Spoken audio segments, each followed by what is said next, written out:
नमस्कार विद्यार्थियों, मैं प्रिंस कुमार मिश्रा आप सभी का एक बार फिर से स्वागत है आपके अपने YouTube channel student hope academy में। विद्यार्थियों, आप सभी जानते हैं कि मैंने अपने यूट्यूब चैनल पे एक ऑब्जेक्टिव सीरीज शुरू किया है क्लास 10th के विद्यार्थियों के लिए जो 2025 के मैट्रिक बोर्ड एग्जाम में शामिल होने वाले हैं। ठीक है, तो आज ये ऑब्जेक्टिव सीरीज का चौथा दिन है। इसके पीछे हम 3 वीडियो के माध्यम से आपको कुछ महत्वपूर्ण प्रश्न जो है फर्स्ट चैप्टर से, यानी कि है रियल नंबर यानी कि वास्तविक संख्या का कुछ प्रश्नों को कराया था। आज ये चौथा दिन है। चौथा दिन में हम आज फिर से फर्स्ट चैप्टर के ही कुछ महत्वपूर्ण प्रश्नों को देखने वाले हैं। देखिए, फर्स्ट चैप्टर क्योंकि देखिए ऑब्जेक्टिव सीरीज हमने शुरू किया है, इसका एक ही मुख्य उद्देश्य है मेरा ऑब्जेक्टिव सीरीज कराने का कि जितने भी आपको प्रीवियस ईयर क्वेश्चन है जो आपके 2025 से पहले पूछा गया है, यानी कि 2024-2023 इस तरीके से 10-12 साल को पेपर में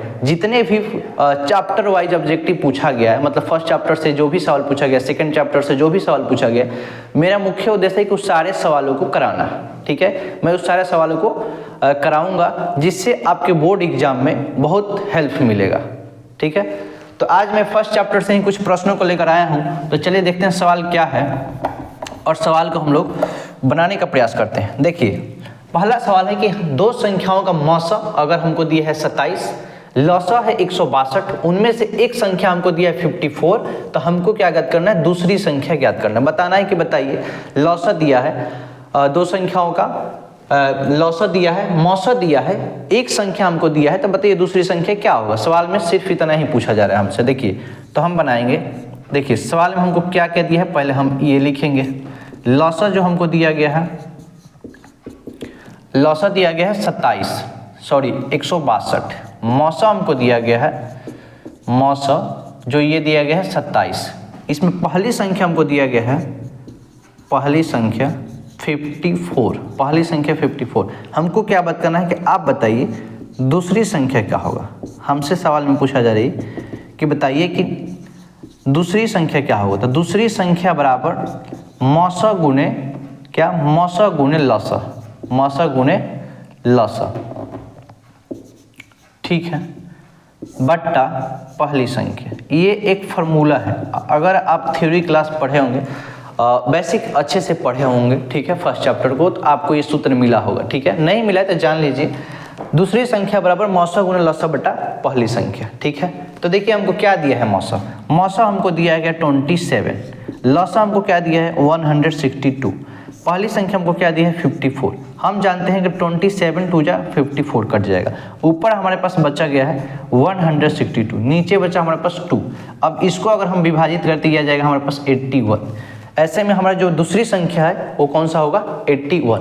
ऑप्शन में देखिए, ऑप्शन ए 36, दूसरा 45, तीसरा 9 और डी नंबर 81। इस तरीके से इस सवाल का ऑप्शन नंबर डी सही उत्तर होगा। ठीक है, करना क्या है आपको, जब भी सवाल में मौसा और लौसा दिया हो, आपको पहली संख्या पूछे तो पहली संख्या बराबर मौसा गुने लौसा बटा दूसरी संख्या।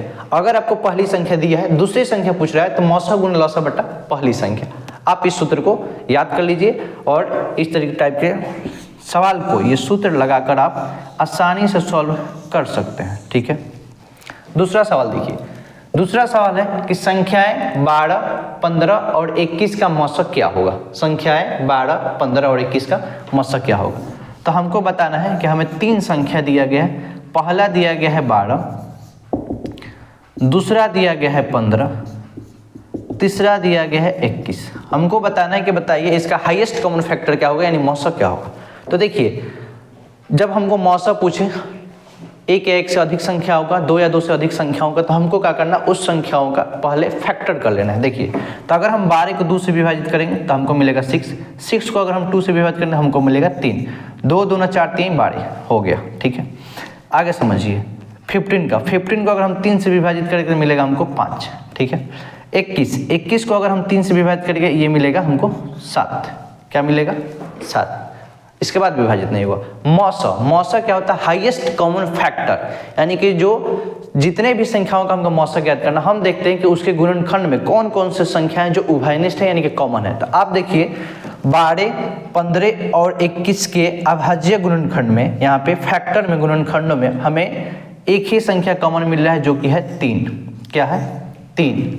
हमारे पास 3 संख्या जो है कॉमन मिल रहा है। तो इस तरीके से हम क्या करेंगे, 3 गुणित 3 गुणित 3, यानी कि हमको 3 संख्याओं का ज्ञात कर रहे हैं। तो आप यहाँ पे लिख सकते हैं 3, या आप यहाँ पे डायरेक्ट ये ना लिखकर आप लिख सकते हैं कि यहाँ पे क्या हो जाएगा, हमारे पास HCF तीनों में कौन सा कॉमन मिल रहा है, जो है 3 मिल रहा है। ठीक है, तो आप यहाँ पे कह सकते हैं कि HCF बराबर 3 संख्याएं 12, 15 और 21 का मौसा बराबर 3 होगा, क्योंकि तीनों संख्याओं के गुणनखंडों में जो संख्या में उभयनिष्ठ मिल रहा है वो है हमारे पास कौन सा, 3 होगा। ठीक है, तो देखिए ऑप्शन में, देखिए यहाँ पे ऑप्शन नंबर A 3, पहले ही ऑप्शन में हमको 3 दिया है, तो इस तरीके से इस सवाल का सही उत्तर 3 हो जाएगा। ठीक है, आगे देखते हैं। हमारे पास सवाल है 2 संख्याओं का मौसा 25 है। क्या दिया गया है? 2 संख्याओं का मौसा 25 दिया गया है, यानी कि हमको HCF 25 दिया गया है, लौसा 50 दिया गया है। संख्याओं का क्या होगा, गुणनफल ज्ञात करना है। क्या ज्ञात करना है? संख्याओं का गुणनफल ज्ञात करना है। ठीक है, तो चलिए इस सवाल को हम बनाते हैं। इस सवाल को हम लोग कैसे बनाएंगे, देखिए संख्याओं में हमको लौसा और मौसा दे रखा है। हमसे पूछा जा रहा है कि आप बताइए कि दोनों संख्याओं का मौसा क्या होगा। तो जब भी हमें सवाल में लौसा और मौसा दिया रहे और हमसे पूछा जाए कि संख्याओं का गुणनफल क्या होगा, तो देखिए कैसे बनाएंगे। सवाल में हमको दिए रखा है लौसा बराबर कितना दिया हमको, 50, और हमको दे रखा है सवाल में मौसा, तो हमको कितना दे रखा है, मौसा 50। हमसे पूछा जा रहा है कि आप बताइए 2 संख्याओं का मौसा, 2 संख्याओं का, हमसे पूछा संख्याओं का गुणनफल। तो संख्याओं का गुणनफल बराबर, देखिए संख्याओं का गुणनफल बराबर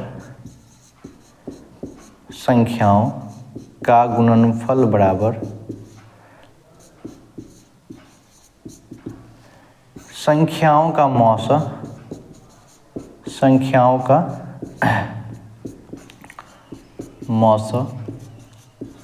गुणे संख्याओं का लौसा, या आप डायरेक्ट लिख सकते हैं मौसा गुणे लौसा। ठीक है, संख्याओं का लौसा यानी कि HCF। तो देखिए मौसा हमारे पास क्या है, हमारे पास मौसा है 25 और हमारे पास लौसा कितना है, तो लौसा हमको दिया है 50। ठीक है, ऐसे में आप जानते हैं कि 25 5 कितना होता है, 125, जीरो लगा दीजिए। ऐसे में हमारे पास आ जाएगा 1250। यानी कि जब भी हमको किसी संख्या का मौसा और लौसा दिया है और हमसे पूछा जाएगा संख्याओं का मौसा ज्ञात कीजिए, तो आप कौन सा फॉर्मूला लगाएंगे, लिखेंगे संख्याओं का मौसा बराबर संख्याओं का गुणनफल बराबर संख्याओं का मौसा गुणे संख्याओं का लौसा, दोनों को हमको गुना कर देना है, हमारा आंसर आ जाएगा। देखिए हमारे पास 1250 है और ऑप्शन नंबर A में हमारे पास 1250 है। इस तरीके से इस सवाल का सही उत्तर जो है 1250 हो जाएगा। तो आज हम लोगों ने 3 सवालों को देखा जो फर्स्ट चैप्टर से था। और देखिए ये सारे सवाल मेरे अपने द्वारा बनाए गए नहीं होते हैं, ये सारे सवाल आपके प्रीवियस ईयर क्वेश्चन पेपर में किसी न किसी साल ये पूछा गया सवाल है। तो इसलिए आप इसको बहुत ध्यान से तैयारी कीजिएगा, ये आपके एग्जाम में आ सकता है या इस टाइप के सवाल आपके एग्जाम में आ सकता है। ठीक है, तो आज के लिए बस इतना ही। मिलते हैं अगले वीडियो में किसी नए प्रश्न के साथ, तब तक के लिए धन्यवाद।